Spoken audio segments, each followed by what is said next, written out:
I'm Paul Helmke. I'm president of the Brady campaign to prevent gun violence, based in Washington, D.C. In a past life, I was mayor of Fort Wayne, Indiana, nearby here, and good to be back in the Midwest.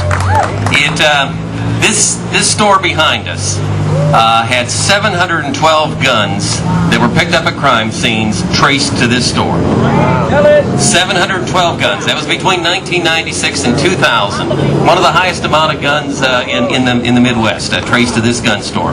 We don't know why they ended up in crimes. Maybe they didn't do good background checks. Maybe they ignored the fact that there was a straw purchaser, somebody that filled out the forms for the person that really was going to use the gun. Maybe they, quote, lost or had inventory stolen, and a lot of gun stores say that's what happened to it. But 712 guns came from this store into our communities and were used for crimes. Now, I might mention that this data is a little old. We don't have any new data because the U.S. Congress doesn't let us see those numbers anymore. The U.S. Congress decided that we can't be trusted to know where the crime guns are coming from. In fact, the U.S. House of Representatives Appropriations Committee is supposed to vote this coming week, on whether they're going to keep that secret or not. Now, I think we need to know where the guns are coming from.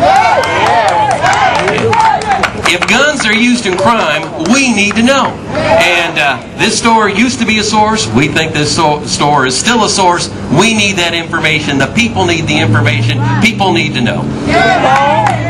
Let me just say a couple more things real quick. We can stop violence. We can reduce violence in this country.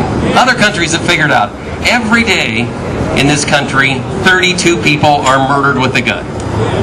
Now stop and think about that. At Virginia Tech, 32 people were murdered, and it made the cover of Time, the cover of Newsweek, all the cable shows, all the networks for a solid couple weeks. But 32 people are going to be murdered in the United States by a gun today, and tomorrow, and the next day. And it's going to come from stores like this. And it's going to take action from us, all of us, working together. The Brady campaign, PUSH, our Million Mile March chapters in Illinois and around the country to make a difference. It's going to take the churches and the faith community. And that's what we're trying to start here today. We're trying to say enough is enough. We can make a difference. No more violence. Save the children. You can do it by doing background checks in all sales. You can do it by closing down the corrupt gun dealers. You can do it by making sure there's no straw purchasers. You can do it by saying, let's limit the number of guns you want to buy. If you can buy 81 guns of the same make and model at a time, you know where those guns are going to end up. Not out hunting deer. Not out protecting your family. Somebody's going to sell them out of the trunk of their car. Those are signs of corrupt gun dealers. Those are signs of illegal traffic. And these folks are pushers.